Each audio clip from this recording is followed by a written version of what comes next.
Hey guys, so we have started full-time RV life, digital nomads, traveling full-time. What would you say? Hi, we are Steve and Nayara. We have started full-time RVing while traveling and working remotely as tech professionals. And we are also converting our own van on the go so that we can start van life. So buckle up, subscribe, and join us on our journey. We are officially full-time digital nomads. Right. Which means we travel full-time and work while we're on the road, and we live where we want to live. So we are basically here today to tell you why we decided to take on this route and become digital nomads. So the thing is, we love traveling. Sometimes we would travel for long periods of time and our house would just stand empty. We wanted to be more mobile since we already spent long periods of time traveling. So I brought up the idea of an RV. It was a good option, but the problem with an RV is you need to be in RV parks, and there's a limited amount of RV parks, especially in the big cities. Whereas if you go outside of the city to more holiday and vacation type areas, you get some beautiful RV parks. An RV is more restricted because not many communities will allow you to park there. Like if we're traveling at night and we feel tired and we want to stop and sleep, and that's when Steven brought up the idea of a van. I will be honest, guys, I wasn't really open to the idea of a van. I thought it was too enclosed. But the more we watched Sarah and Alex, Van City Van Life, the more I realized that we could make it look like a house. Let's Junk More journey was also very important because their example made us want to let go of things that we didn't need and start on our own journey. So I said to Steven, okay, we can try. So as we started looking into all these alternative ways of living, we started speaking to our friends about it, and some of our friends thought we were crazy. So thankfully, my parents were very supportive. Mine weren't. So we bought a van.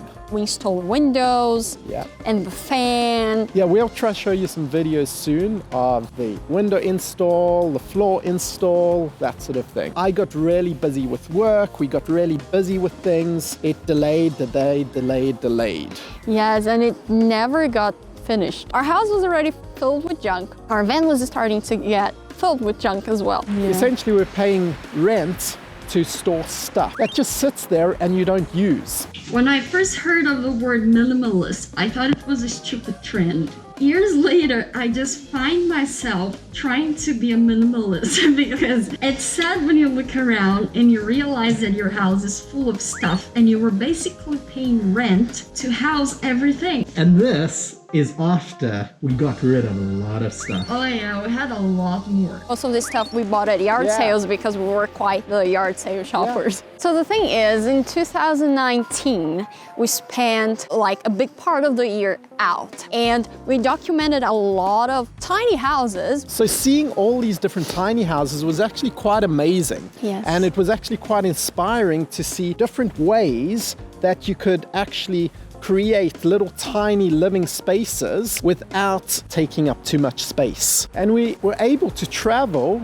and live for a certain period of time without much stuff. And then we got home and there was so much stuff. It was overwhelming. And we'd been out of our house for a few months and we hadn't really missed any of it. And then the pandemic hit. We were able to start doing work remotely. So now we could live anywhere as long as we had an internet connection. We wanted to be out of the house. We had an unfinished van, but we wanted to be into that van as soon as possible. And so we decided during the pandemic time, hey, let's buy ourselves a travel trailer, one that's light enough that the van can tow, and let's start traveling and we'll convert our van on the road. So we got rid of tons of stuff. It was very difficult. Very all difficult. Of the stuff that you never need, that you accumulate over time. We knew we had a lot of stuff. We didn't know we had so much stuff. You don't realize how much stuff you have until you start getting rid of it. And it is so difficult because there's that emotional attachment. Hey Steven, this was not supposed to be here.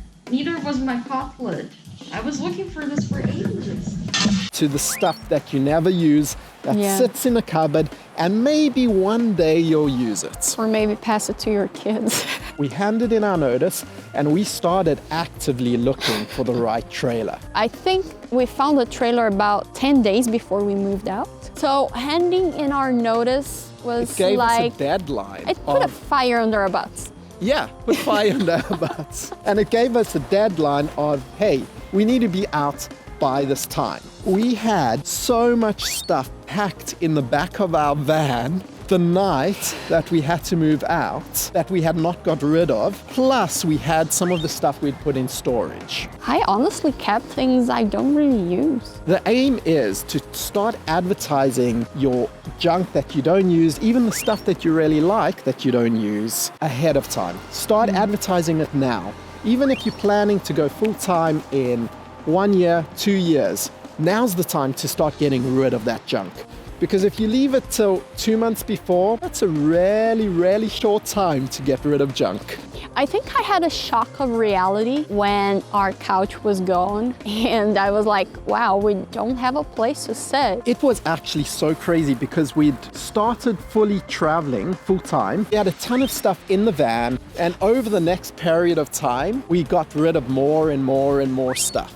But we still have a lot. Hopefully one day we'll be able to downsize on the storage, maybe down to 0. So at the moment we're traveling, we're continuing to build our van, and we've learned how to cope with full-time RV life. So if you're traveling in the RV life world as opposed to the van life world, RV life world has a few complications. It's like, what happens in freezing weather?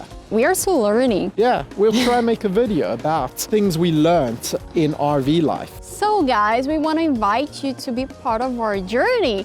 If you like this type of content, consider subscribing to our channel and giving us your thumbs up, sharing with your friends and family. Hit the bell for notification. Because YouTube's mean they don't always tell you about our videos, so you gotta hit the bell. And we'll be continuing to share designs of different tiny houses and some of our tiny house tours. Yeah. In addition to showing us some of our van build process. So that's it for today. It was nice chatting. Catch you guys later. Bye. Bye.